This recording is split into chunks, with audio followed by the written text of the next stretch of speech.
Saludos amigos, estamos transmitiendo desde el canal 24 horas de Humanidades y Sociedad, desde la Facultad de Humanidades.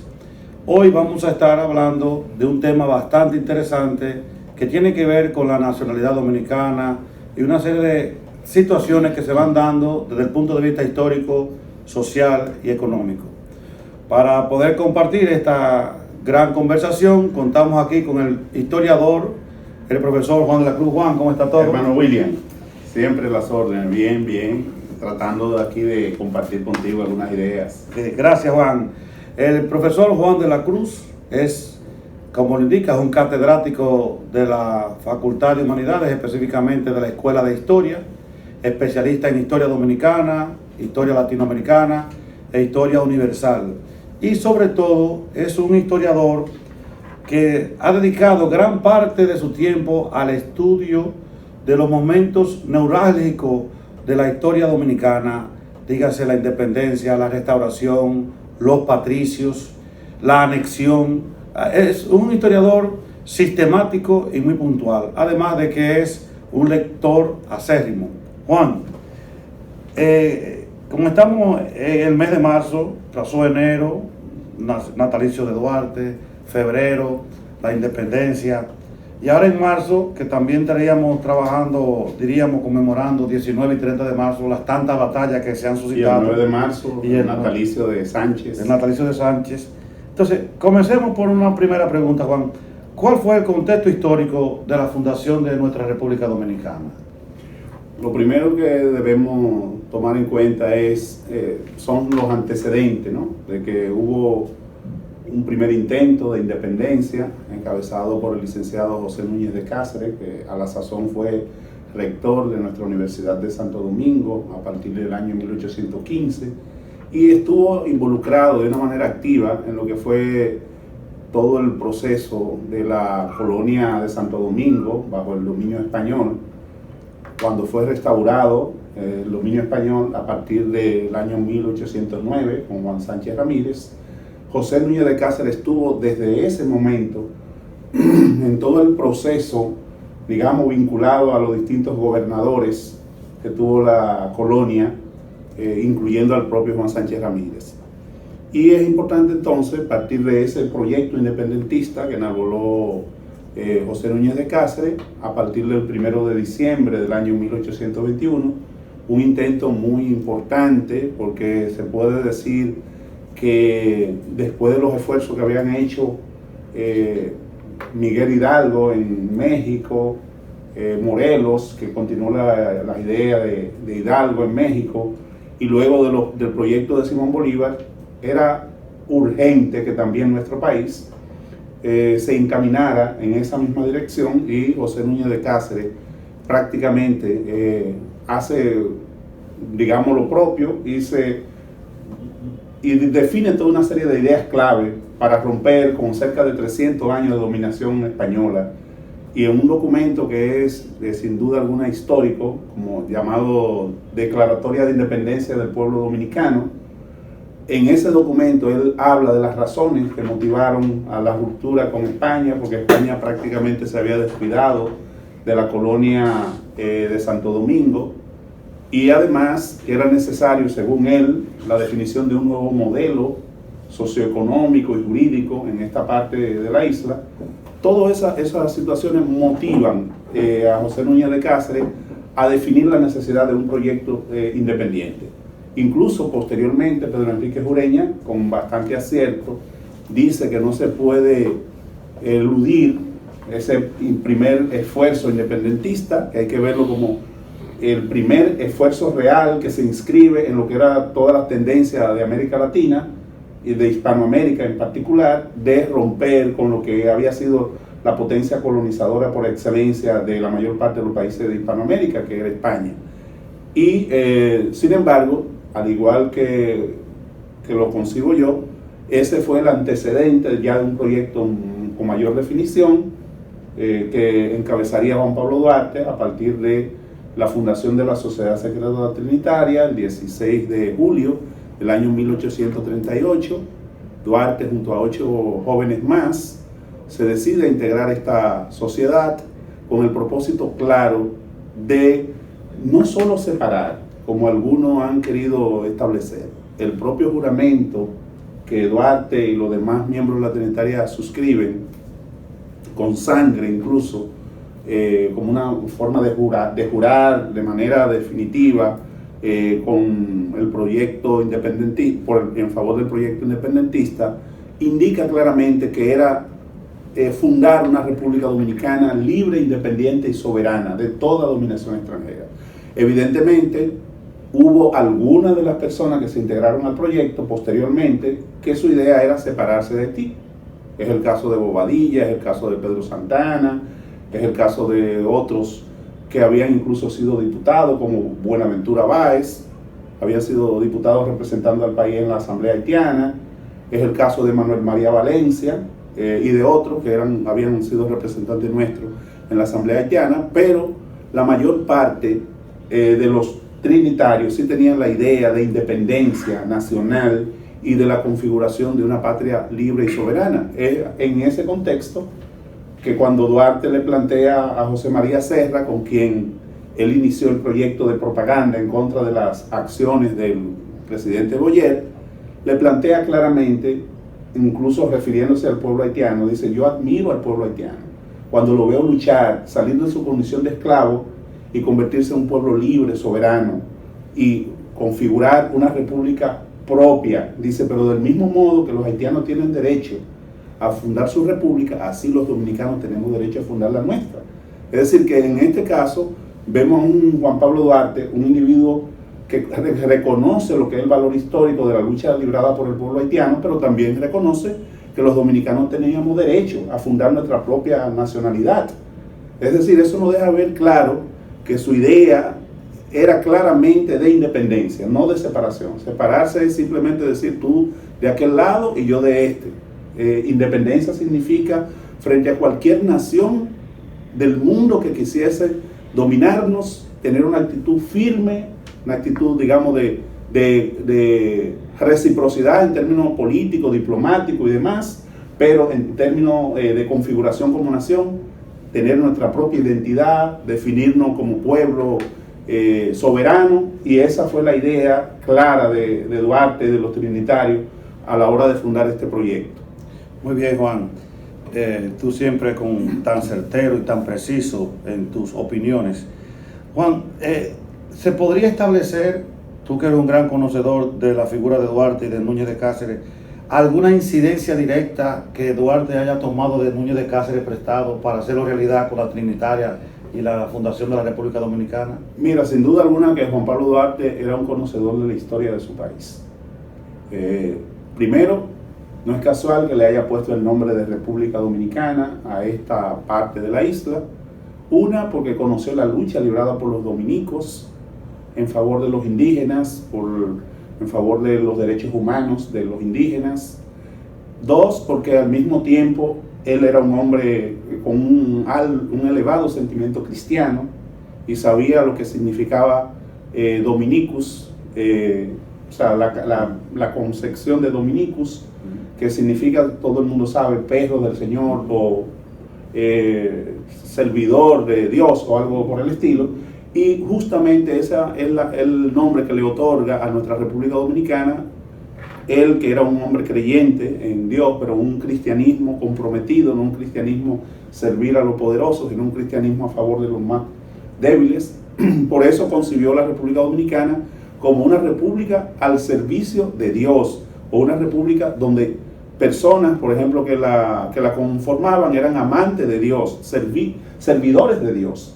Y por eso también en el lema Dios, Patria, Libertad nos deja ver claramente esa devoción suya cristiana, pero siempre con un elemento clave: Dios primero, la patria en segundo lugar y en tercer lugar la libertad. O sea, por eso ese lema es un lema clave para todos los dominicanos, y por eso hay que entender que todo lo que normó la Sociedad Secreta de la Trinitaria estuvo vinculado a esos tres elementos importantísimos, pero al mismo tiempo al principio cristiano de la Santísima y Agustísima Trinidad de Dios Omnipotente, que es Dios Padre, Dios Hijo, Dios Espíritu Santo. Es decir, esa tríada en casi todos los elementos, en lo que es el elemento simbólico de la bandera, 3 colores, la conformación de los grupos clandestinos que ellos constituyeron, las células de 3 personas cada uno. Es decir, ese elemento simbólico de la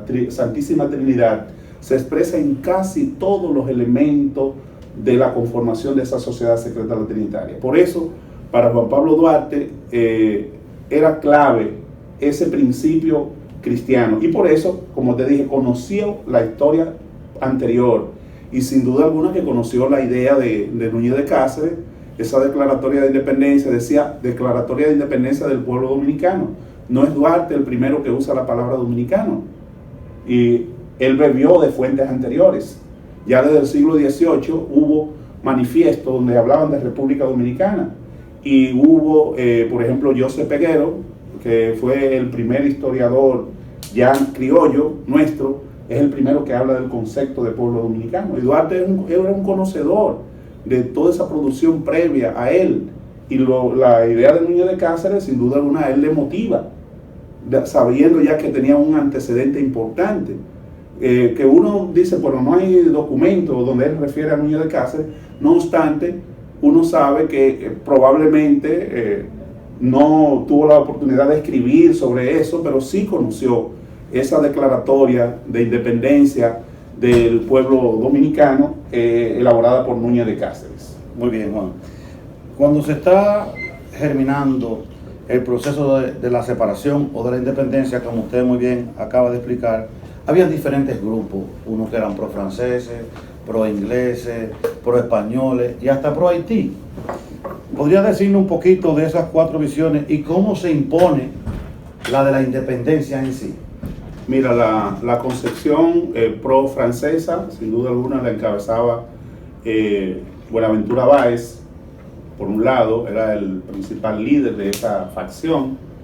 La facción pro-haitiana, que aunque luego asume una postura crítica, sobre todo porque no era la tendencia suya la que estaba en el poder, la encabeza Boyer, que fue incluso representante del gobierno de Jean-Pierre Boyer en esta parte de la isla, pero una vez cae Boyer, a partir de marzo de 1843, él se distancia, digamos, de esa concepción pro-haitiana, porque quien estaba era el enemigo de Boyer, Charles Herard, en el poder. No iba a seguir insistiendo en que los haitianos mantuvieran el dominio acá cuando él no era de esa tendencia de Charles Herard. Y asimismo hubo, creo que Manuel Joaquín del Monte tenía la concepción pro-inglesa, de manera que hubo distintas concepciones.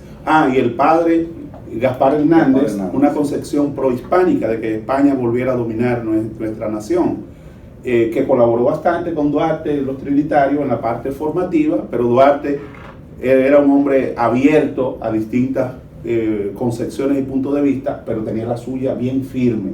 O sea, él recibió colaboración de Gaspar Hernández en la parte filosófica, por ejemplo, en la enseñanza filosófica de los jóvenes que junto a él conformaban primero la trinitaria, luego la filantrópica, pero siempre estaba claro en lo que él quería. Nunca se dejó manipular, porque el padre Gaspar Hernández tenía una concepción prohispánica. Su concepción de independencia absoluta fue firme siempre, y eso se evidencia en las distintas cartas que se conocen suya, los distintos escritos, su proyecto de constitución. No deja lugar a duda de esa concepción firme, un antiimperialismo, podríamos decir, radical en Juan Pablo Duarte. ¿Y cómo se impone entonces la visión de Duarte ante esos 4 grupos que se estaban ahí luchando por la supremacía del pueblo dominicano? Se impone básicamente por ese trabajo sistemático que hicieron. Un trabajo sistemático, primero de educación, con los jóvenes más destacados, más inquietos de la época. Luego con vincular a distintos sectores a lo que era la problemática cultural a través del teatro, por ejemplo, educando a la población en general con lo que era la presentación de obras teatrales, como por ejemplo La Viuda de Padilla, que era una obra que se recreaba lo que era todo el proceso de dominación francesa en España, algo muy similar a lo que estaba pasando aquí con la dominación haitiana en República Dominicana. En varias ocasiones se dice que el ejército haitiano tuvo que revisar el libreto a ver si eso no era algo improvisado, que lo estaban haciendo en el momento los actores, y al revisar el libreto veían que era algo que estaba en el libreto de esa obra, La Viuda de Padilla, y entonces tuvieron que dejarlo tranquilo, seguir desarrollando la obra. Y eso evidentemente llegaba a la sensibilidad de la gente, entendía que lo que se estaba diciendo ahí en esa obra también le tocaba a ellos. Y lo propio hizo con otra obra como Brutus, entre otras, que representaban un poco situaciones similares a lo que estaba pasando en nuestro país.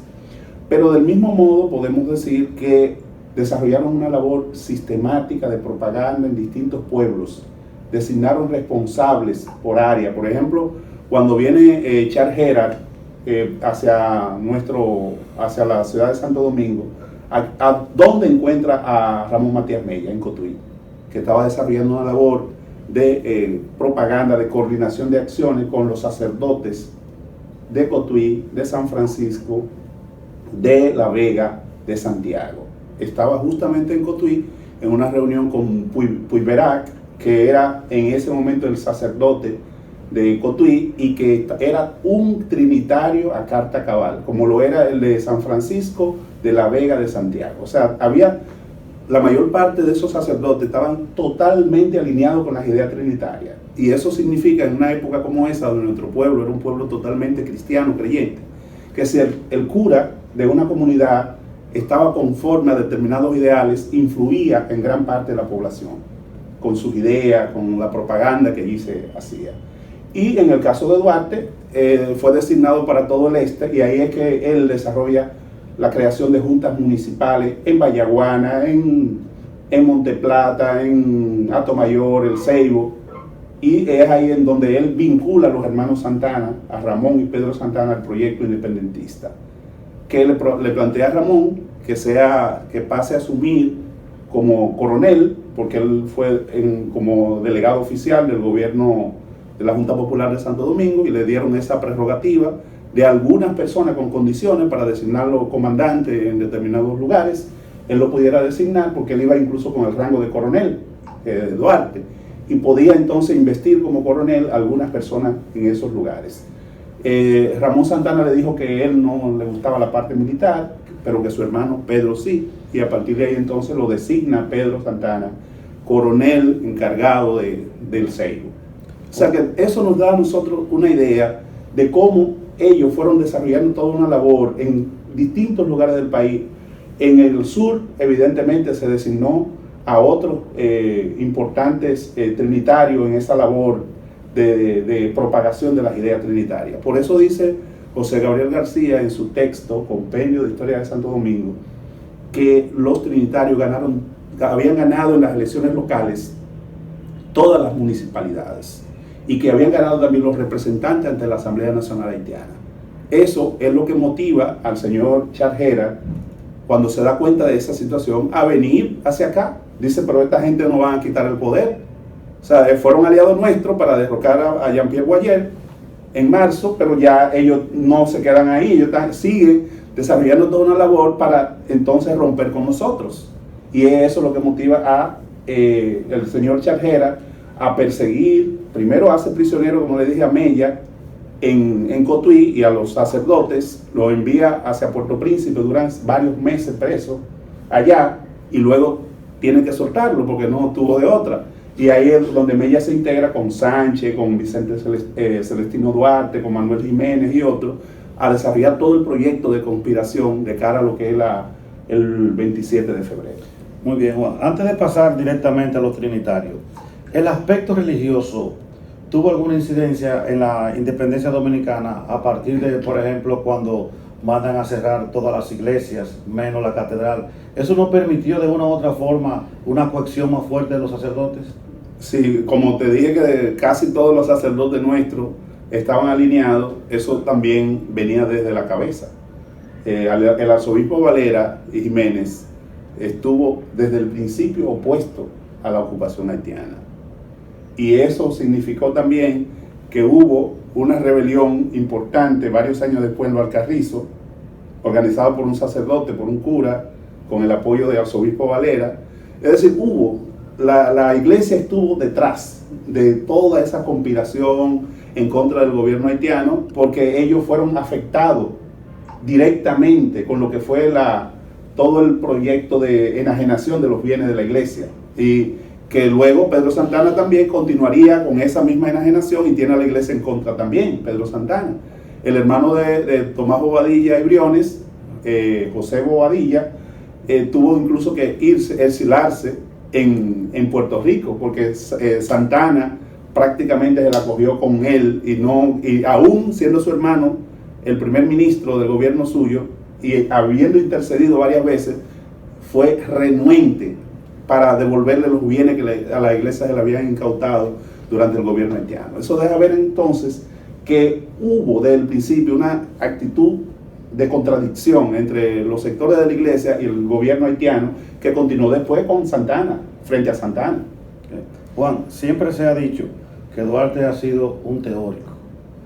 ¿Qué capacidad militar tuvo Duarte? Y que si hubo alguna forma en que la pudo haber mostrado. Claro. En el caso de Juan Pablo Duarte, hay evidencia de que él, cuando regresó de España, después de haber durado allí 3 años y algo, vino con una serie de libros sobre el uso de las armas, entrenó a gran parte de los trinitarios en esa labor militar, porque él sabía que la lucha no era solamente teórica, sino que era también práctica militar. Y enseñó además el arte de la esgrima, o sea, el uso de la espada. Tan es así que uno de los primeros en desarrollar ese arte, que luego ahora se ha convertido en una disciplina olímpica, la esgrima. Duarte es un auspiciador de esa práctica en nuestro país. Pero su propia hermana nos testimonia que en el año 1834 se integra al ejército haitiano en calidad de un soldado. Ella le dice, el nombre que se le decía en aquella época era Preposé, Fourier, que era una especie de socavo o algo así.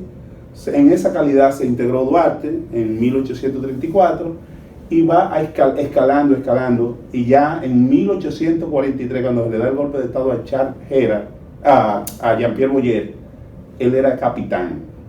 Cuando se integra la Junta Popular de Santo Domingo, entonces lo ascienden a coronel. O sea, Duarte, por ejemplo, llegó a coronel dentro del ejército haitiano. Y con esa investidura es que a él se le designa con una carta de ruta para todo el este, para crear juntas populares y allí también investir a algunas personas, como le dije ahorita, como es el caso de Pedro Santana, con el rango de coronel. Eso significa que Juan Pablo Duarte, dentro del ejército haitiano, fue escalando y llegó al grado de oficial. Y al grado de oficial no se llega simplemente por su linda cara, es por los servicios prestados, por el dominio que él había mostrado en el uso de las armas, por haber estado depuesto en algunas de las estaciones, por ejemplo de la Plaza de Armas de Santo Domingo. Y cuando, por ejemplo, él se tiene que ir al exilio, tenía el rango de coronel. Cuando regresa en el 14 de marzo de 1844, justamente la Junta lo incorpora como miembro de la Junta, como vocal de la Junta, y lo primero que hace es designarlo como general de brigada y jefe de la Plaza de Armas de Santo Domingo.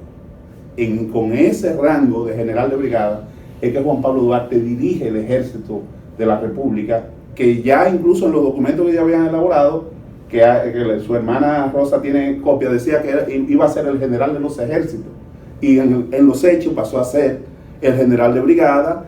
Luego todos los oficiales de la Plaza de Armas de Santo Domingo le piden a Bobadilla que ascienda a Duarte, a Mella, a Sánchez y a Arturo Villanueva, creo que Arturo Villanueva, al rango, Antonio Villanueva, al rango de general de división.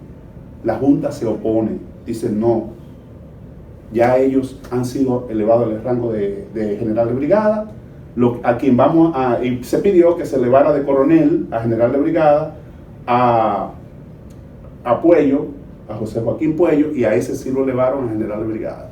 Ni a Duarte, ni a Sánchez, ni a Mella lo pusieron como general de división, aludiendo que ya había sido bastante, vamos a decir, le había dado demasiadas concesiones a ellos tres y a Villanueva, y que no era ya lícito un momento adecuado para seguir elevándolo de rango.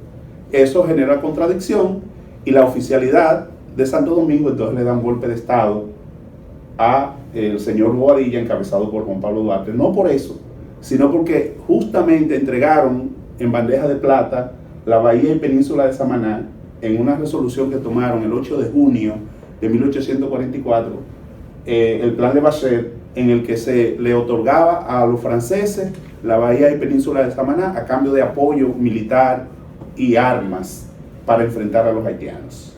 Entonces es ahí donde Duarte se rebela y la oficialidad contra Bobadilla, lo depone del poder e instala un día después, el 9 de junio, a Francisco de Rosario Sánchez como presidente de la Junta Central Gubernativa, y Duarte mantiene la plaza de Santo Domingo, sigue siendo el jefe de la Plaza de Armas de Santo Domingo, y es ahí entonces donde empiezan a promover la figura de Duarte en el Cibao, y Sánchez designa a Duarte para que fuera un poco a calmar los ánimos, que Mella, que era un duartista furibundo, estaba haciendo toda una serie de movimientos allá para que sea Duarte el presidente, y Duarte, que no quería ser presidente de esa forma, sino que era solamente si se le elegía en una elección universal, que él asumiría en una posición así, va a calmar los ánimos de los pueblos del Cibao, desde Cotuí, La Vega, Santiago, Puerto Plata, que estaban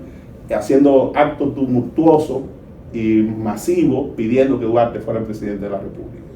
Y entonces en ese contexto es que Duarte envía una carta al pueblo de Puerto Plata, donde le dice que lo único que le interesaba era que los dominicanos fuésemos justos, viviéramos felices, tranquilos, y que lo único que él quería era que viviésemos de manera, vamos a decir, unida, en un ambiente de armonía. Que él no aceptaba ser presidente de la República en esas condiciones, sino mediante la elección popular, cuando se llevase a cabo una elección popular. De manera que en ese contexto es que se entiende cómo Juan Pablo Duarte jugó distintos roles. A Duarte también, antes de esa situación, en abril se le envió a Baní como general adjunto para llevar a cabo las acciones en Azua frente al ejército haitiano, que lo encabezaba el presidente Gera, pero que el señor Pedro Santana, sabiendo que eso le podía mellar su liderazgo frente a sus tropas, rechazó que Duarte fuese junto con él a diseñar un plan de ataque, y lo que hizo la Junta, como era muy proclive a Santana, mandar a buscar a Duarte para dejarlo a él a sus anchas ya. Entonces, según todo lo que usted plantea, Duarte fue un ideólogo, pero también tuvo acción militar. Claro. Pero es allí cuando va a venir que él hace reporte y devuelve el dinero que le sobra dinero asignado. Es decir, que era un hombre con ideales, con acciones, pero también con toda una integridad. Una visión ética del ejercicio del Estado y el ejercicio de la política. Juan, vamos a retroceder un poquito y vámonos al 27 de febrero. Se da el Trabucazo, se da, diríamos, los inicios reales de la independencia. Hablan un poquito de eso y luego, ¿cómo se da la negociación para que Haití de una u otra manera reconozca la independencia de la República Dominicana? Mira, todo el proceso de la independencia, además de lo que ya hemos hablado de la trinitaria, de la filantrópica, de la sociedad dramática, implica que hubo la necesidad de pactar primero con el movimiento de la reforma en Haití para poder deponer a Jean-Pierre Boyer. Ese pacto, en principio, fue Juan Nepomuceno Ravelo, a ver si lograba articular una negociación, pero como no tenía el vínculo militar y la relación allí, no le fue posible a Juan Nepomuceno Ravelo. Es ahí entonces donde los trinitarios toman la decisión de mandar a Mella, que Mella tenía ya una muy amplia relación con sectores militares haitianos, que la había cultivado cuando fue jefe militar de San Cristóbal a los 19 años. Ya a los 19 años, Mella era una especie de gobernador militar en San Cristóbal, algo inaudito para mucha gente, como un jovencito de apenas 19 años ya estaba dirigiendo una plaza tan importante como San Cristóbal en ese momento. Y esa relación militar, pues entonces le sirvió para ir a pactar con el movimiento de la Reforma. Se quedó incluso en la casa de Borgelá, que había sido gobernador acá, en el gobierno de Jean-Pierre Boyer. Se quedó, pernoctó ahí y entonces estableció vínculos, relaciones con los que estaban conspirando en contra del gobierno de Boyer. Y es de esa manera entonces como él logra un pacto con la gente de Gerard y demás, con el movimiento de la Reforma, y es así como mientras se da el golpe de Estado allá, de este lado los trinitarios, junto con Archus Ponti, que había sido diputado en la Asamblea Haitiana y que vivía acá, lograron articular la Junta Popular de Santo Domingo y crearon una especie de gobierno provisional de la Junta Popular de Santo Domingo, donde hubo 2 haitianos y 3 dominicanos. Los 3 dominicanos eran Duarte, Mella y Ravelo. Ellos 3 en representación de la Trinitaria y Archus Ponti como presidente de la Junta y otra persona, ahora que no recuerdo el nombre. De manera que ellos 5 conformaban la Junta Popular de Santo Domingo. O sea, mayoritariamente los trinitarios estaban en esa junta y tomaron la decisión ahí de enviar a Duarte al este, como dijimos ya. Y todo ese proceso nos demuestra claramente de que hubo una planificación, de que no era posible simplemente decir vamos a ser independientes, sino que hubo que hacer pacto, hasta con sectores con los que ellos no estaban de acuerdo, como eso, con el movimiento de la Reforma.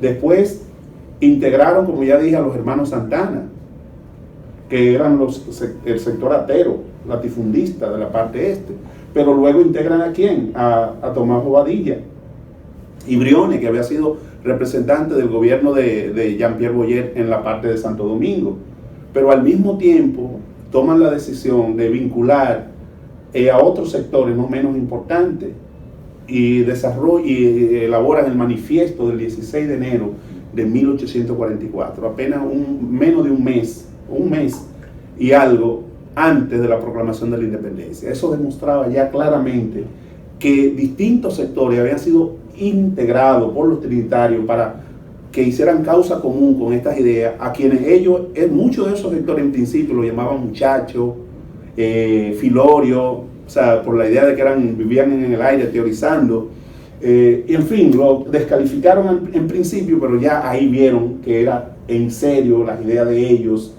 y que no había vuelta atrás en ese proyecto independentista. Podríamos decir que en términos actuales los trinitarios eran generación nova. Se podría hacer la semejanza. Sí, sin duda alguna. Que al principio, ¿verdad? Muchos de ustedes decían, son muchachos inexpertos, ¿qué es lo que quieren ponernos a pelear a la vieja generación con la nueva generación, ¿verdad? Pero evidentemente que la juventud, si tiene ideas claras, si tiene proyectos claros, se impone. Y es lo que vemos hoy en República Dominicana, como una generación de jóvenes que muchos decían que estaban despistados, que muchos decían que andaban en otro mundo. Hay muchos de ellos que están centrados en lo que quieren y han obligado a los políticos tradicionales a tener que sentarse en la mesa de negociación con ellos. Ahora mismo en lo del Consejo Económico Social, que querían hacerlo sin ellos y sin la sociedad civil, lo han obligado a sentarse e incluso a tener que discutir el tema de integrarlos a ellos. Y ya, por ejemplo, han decidido integrarlos, pero ellos al mismo tiempo han decidido tener un diálogo paralelo. Un diálogo paralelo para invitar a todo el mundo, a los partidos minoritarios, mayoritarios, a la sociedad civil, representantes de todos los pueblos. O sea, eso demuestra que la juventud, en definitiva, con sus ideas claras, se impone frente a esa visión tradicional de la política. A todos esos amigos que se están integrando ahora, estamos transmitiendo para el canal 24 Horas de Humanidades y Sociedad desde la Facultad de Humanidades de la Universidad Autónoma de Santo Domingo y estamos conversando con el historiador Juan de la Cruz, profesor de la Cátedra de Historia de dicha universidad. Juan, según el manifiesto del 16 de enero, eso era para aplicarlo en junio. ¿Qué es lo que hace que se adelante y se aplique en febrero? La idea no era propiamente en junio, estaba pautado para marzo, pero se dieron cuenta de que sectores vinculados al movimiento pro-francés, como Báez y otros, estaban planeando para el 25 de febrero, más o menos, una acción o próximo más o menos ahí un poquito después de la fecha. Pero esa acción no era una escaramuza, era una acción real. Una acción ya para ellos declarar lo que era el proyecto de dominación francesa en esta parte de la isla. Entonces ellos lo que hicieron fue adelantarse. O sea, era para principios de marzo que lo tenían planteado la gente de Baez y demás. Entonces lo que hicieron fue adelantarlo para el 27 de febrero. Y ahí le dieron, como se dice, en la yugular. O sea, prácticamente le fueron adelante y con eso impidieron esa idea de ponernos como una nación, vamos a decir, servil de Francia en ese momento. O sea, que ellos lo que hicieron fue adelantar el proyecto en lugar de, o sea, por eso sale el manifiesto primero.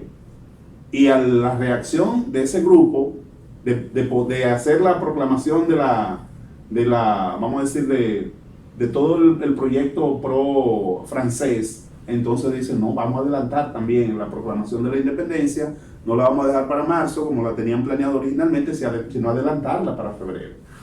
Juan, había una relación muy estrecha entre Duarte y Mella, que podría verse que Mella jugó como un papel secundario, pero de acuerdo a todo lo que tú has planteado, y que en la batalla, por ejemplo, del 30 de marzo, Mella estaba en San José de las Matas reclutando jóvenes para dicho proyecto. Sí. ¿Podría hablar un poquito del liderazgo de Mella en sentido general? Sin duda alguna, Mella fue una figura clave en todo el proyecto independentista. Lo fue tanto en el ámbito militar, ya sabemos que fue el hombre del Trabuco, ¿verdad? En la noche del 27 de febrero, tensó la fuerza de muchos que estaban por mandarse, muchos que no fueron, y otros de los que estaban ahí estaban por retirarse, porque no llegaban ni que los otros. Y él dijo, no, con lo que estamos aquí, con lo que estén dispuestos, con eso vamos a avanzar. Y tiró el trabuco, y a partir de ahí entonces, quienes estaban ahí tuvieron que comprometerse. Y luego, en todo el proceso, mantuvo siempre la idea fiel, por ejemplo, al proyecto independentista que Duarte había pautado, y al mismo tiempo fue la figura clave para incluir a otros sectores como a Bobadilla y demás, porque era un individuo, como te dije, que había tenido relaciones muy estrechas con sectores vinculados al gobierno haitiano, y eso fue lo que le permitió a él atraer a Bobadilla a ese proyecto, porque lo veía ya como no solo como un joven, ¿verdad?, inexperto, sino un individuo que tenía una trayectoria militar también, y esa relación fue muy importante, de atracción de Bobadilla, de otros sectores importantes que se vincularon, como Mercedario y otros que eran propietarios incluso de grandes extensiones de tierra en esa zona donde se dio la famosa batalla de las Carreras. Varios de los que ahí se vincularon al gobierno eran grandes propietarios de esa zona. Incluso el propio Manuel Jiménez era propietario de tierra en esa zona donde se dio la batalla de las Carreras, por ejemplo. De manera que todo eso nos deja ver a nosotros cuán importante fue ese rol que jugó Mella en esa parte. Y posteriormente vemos en la Guerra de la Restauración también el rol tan importante que jugó en lo que fue la definición de lo que es la táctica de guerra de guerrillas, vamos a decir, del decreto que tiró el gobierno restaurador, indicando cuáles eran los pasos que debían dar los patriotas restauradores para no tener un enfrentamiento directo con el gobierno, con los representantes, las tropas españolas en nuestro país. O sea que jugó roles importantes tanto en el proceso independentista, en medio de la guerra restauradora, en la batalla del 30 de marzo, que fue determinante su vinculación, aunque algunos lo dicen que él se fue para allá huyendo de eso. Eso no tiene ninguna razón de ser. Un hombre que siempre estuvo dispuesto a dar la vida por la causa de la patria, jamás podía irse a San José de las Matas para huir de lo que era un enfrentamiento. De todo lo contrario, ellos tenían la información de que era por ahí, que venían por la sierra, y por eso él, junto a varios, a Mena y otros, se fueron justamente para la sierra a reclutar gente porque esperaban que fuese por ahí que llegaran las tropas haitianas, y sin embargo se desviaron por lo que es el camino de Mao, la zona de Mao, y entonces no llegaron a pasar por ahí, pero ya ellos tenían todo un contingente para esperarlo ahí y darle la batalla en la zona de la Sierra, en la zona de San José de las Matas. Juan, muchos dominicanos, quizás por no estar muy documentados, piensan que República Dominicana nada más tuvo 2 o 3 grandes batallas: la independencia, la restauración, 19 y 30 de marzo. Pero en ese interín hubo otras batallas importantes. Múltiples. ¿Podría mencionarnos alguna para...? Sí. Lo primero es que, como dice José Gabriel García, el bautismo de sangre del pueblo dominicano se produjo en la zona, por ejemplo, de lo que hoy conocemos como las Marías. Fue las primeras acciones que se desarrollaron, y luego se dieron pequeñas escaramuzas que impidieron que el general Sufrón llegara a tiempo a la batalla del 19 de marzo. O sea, las tropas dominicanas estuvieron constantemente atacando a las tropas haitianas encabezadas por Sufrón, que le impidió que él llegara desde Neiva hasta Azua. Y eso fue muy importante, porque si hubiesen llegado tanto Sufrón como Gerald al mismo tiempo, probablemente las tropas dominicanas no hubiesen podido aguantar cerca de 20.000 efectivos militares combatiéndolo a apenas 2.500, 3.000 hombres. Es decir, el hecho de haber retrasado casi 8.000 efectivos militares que traía Sufrón, y en este caso los 12.000 se enfrentaron con casi 12.000 que traía Charjera. Imagínate 20.000, hubiese sido algo muy difícil de que 3.000 personas hubiesen podido contener 20.000 personas al mismo tiempo, tropas haitianas. Entonces esas escaramuzas y esas acciones anteriores fueron muy importantes para poder tener el triunfo en la batalla del 19 de marzo en Azua.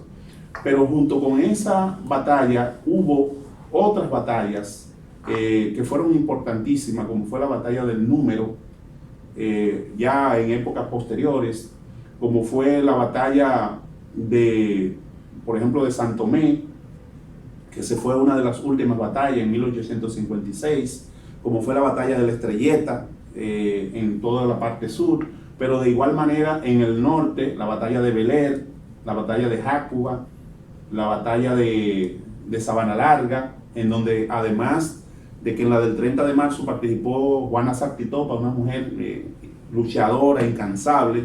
También en la de Sabana Larga participó una mujer, Grau, que fue una mujer también muy valerosa, Petronila Grau, que lo dio todo por el todo en esa batalla de Sabana Larga, que ha sido poco destacada, ¿verdad?, en lo que es ese rol que jugaron las mujeres en nuestro proceso de lucha, pero fue, según las descripciones que hacen los que participaron en ese proceso, fue de primera línea la participación de Petronila Grau.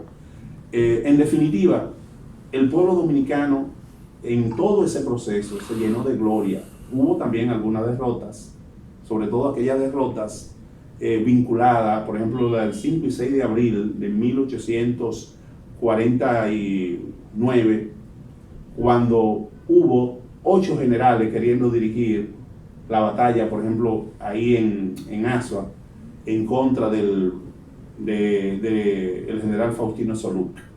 Ahí 8 generales no pueden al mismo tiempo dirigir una acción.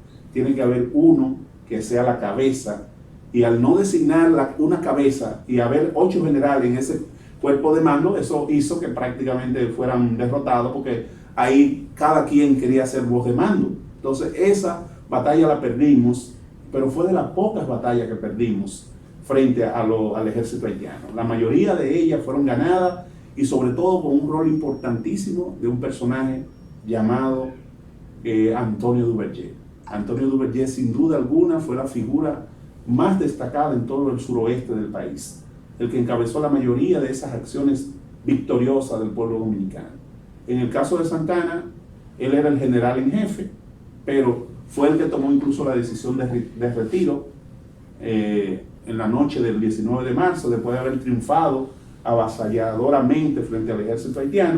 En lugar de perseguirlo y colocarlo de aquel lado de la frontera, lo que hizo fue él retirarse a Baní, y no destacó ni siquiera un grupo armado para que lo persiguiera y lo colocara de aquel lado de la frontera. Entonces, por eso es que varios de los que participaron en esa acción y otros que no participaron, sino que analizan la acción con conocimiento militar, dicen que Pedro Santana con eso demostró que no conocía ni el ABC del arte militar.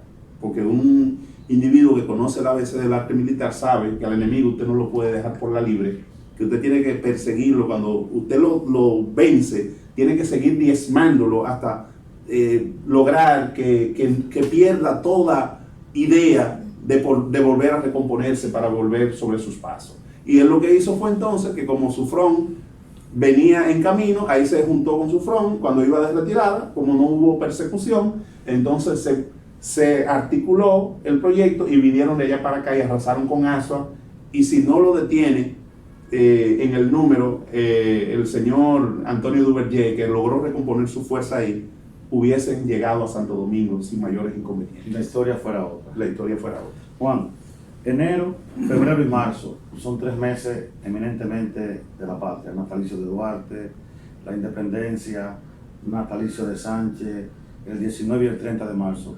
Como ya estamos llegando a la parte final de esta entrevista, me gustaría que brevemente nos hablara un poquito de Sánchez y su papel en todo este trajín que hemos tenido para poder tener una nación fundamentalmente independiente.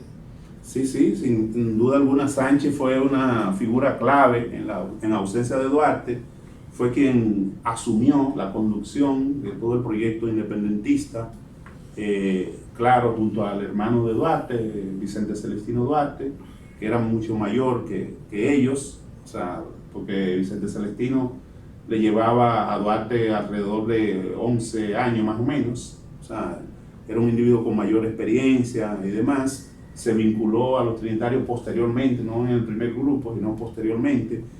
Y asimismo Manuel Jiménez, que luego fue presidente y que había sido una figura clave en la Junta Central Gubernativa.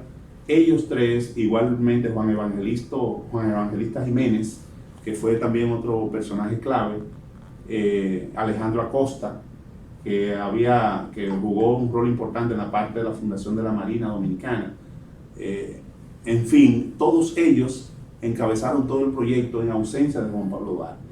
Y esto es lo que hace posible que se le dé continuidad a todo esto, y Sánchez la figura clave en lo que es ese proceso organizativo, en mantener la coordinación de las acciones, en hacer las reuniones conspirativas y demás.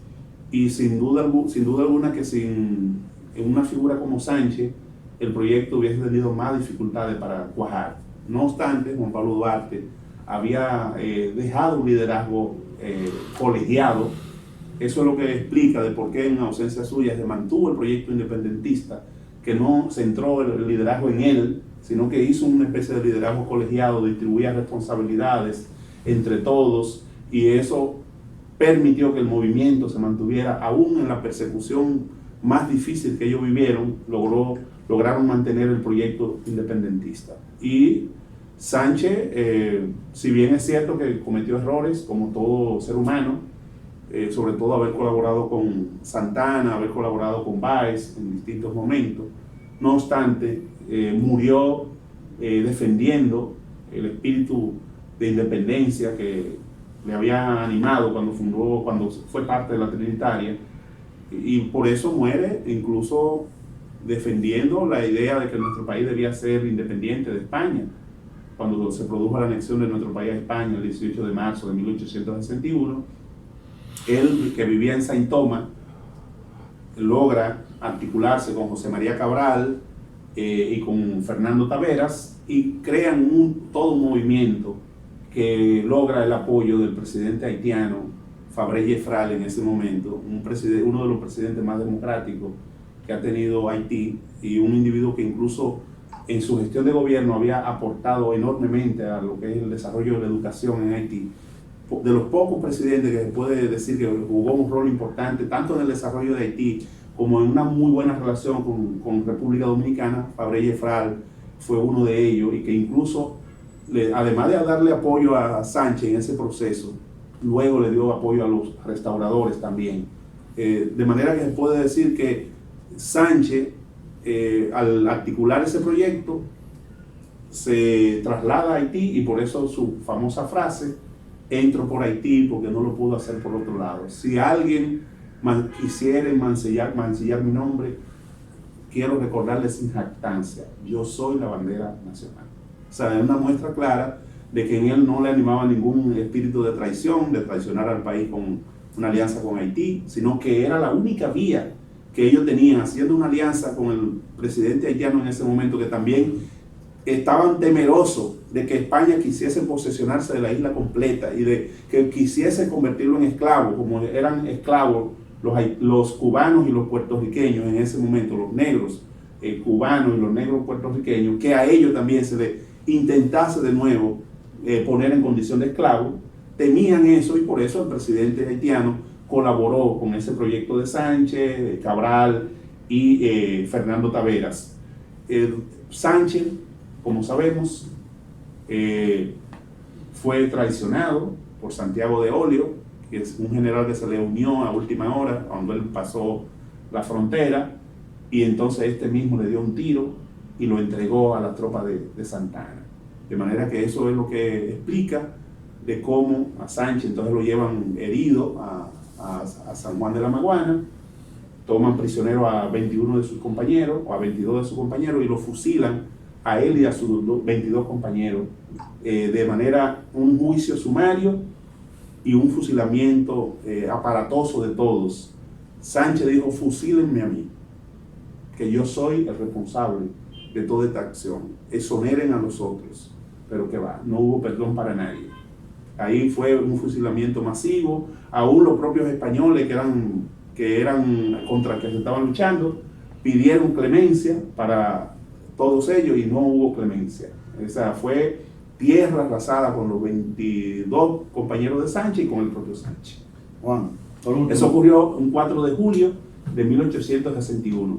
Imagínate, una fecha, ¿verdad?, a recordar, porque es el día de la independencia de los Estados Unidos, el 4 de julio, y entonces justo ese día lo fusilan en San Juan de la Maguana. Juan, conocedor de los ideales de la Trinitaria, de cómo pensaban, de cómo lucharon, ¿qué mensaje le daría usted hoy a los jóvenes dominicanos? Sin duda alguna, hemos dicho que la mayor parte de los procesos de lucha, y el propio Duarte fue claro en eso, son los jóvenes, lo que tienen en sus manos el presente, no el futuro, el presente y el futuro de un país están en manos de los jóvenes. Los proyectos de cambio que se han dado en casi todo el mundo han sido jóvenes, entre 18 y 25 años, lo que han llevado a cabo esos proyectos. No hay posibilidad de que ningún país pueda cambiar, pueda transformarse, al margen de tener a los jóvenes como el proceso o los actores principales de todo proceso. Por eso yo quiero aprovechar para que los jóvenes nuestros que han estado en las calles, que han estado demandando mayor transparencia, que han estado demandando que nuestros recursos naturales, por ejemplo, no periman, con casos como el de Loma Miranda, con casos como el de los Haitises, casos como el Parque Cotubanamá ahora, que quieren enajenarlo para construir hoteles, casos como el de San Juan de la Maguana, donde la zona Romero, que han querido explotar la mina de oro de allí. Esa juventud ha estado de pie, luchando porque eso no ocurra. Es la nueva manera de luchar por la independencia, la preservación de los recursos naturales. Duarte hubiese estado en primera fila también junto con los jóvenes si hubiese estado vivo, luchando para que esos recursos no se enajenen, para que compañías extranjeras, canadienses, norteamericanas, no quieran explotar nuestras riquezas y nos dejan a nosotros agua contaminada, tierras contaminadas, aire contaminado. De igual manera, esta juventud está luchando por mayor democracia, mayor transparencia, que las instituciones funcionen como deben funcionar, que sean espacios más participativos, donde la población sea un ente activo en la toma de decisiones. Yo creo que no hay, quienes vivimos en esta época, por lo menos tenemos esa gran satisfacción de haber visto esa juventud dedicada día y noche para que se escuche su voz y para que se escuche de que no podemos aceptar nuevas situaciones de trampas en los procesos electorales y que no podemos permitir jamás que algo como lo que ocurrió el 16 de febrero vuelva a ocurrir en los próximos procesos eleccionarios ni en el país en sentido general. Juan, muchas gracias. Conversar contigo es un grato placer porque tú presentas un abanico y un panorama tan actual, pero al mismo tiempo con los datos históricos pertinentes, que permitirían de cada idea que tú nos presentas poder hacer un programa diferente. Así que esperemos que en otro momento tú puedas sacar de tu agenda tan apretada y puedas acompañarnos. Agradecemos a todas aquellas personas que nos han seguido a través de las redes sociales de Facebook y a través del canal 24 Horas de Humanidades y Sociedad. Así que nos vemos en una próxima entrega. Juan, muchísimas gracias. Encantado, William. Okay.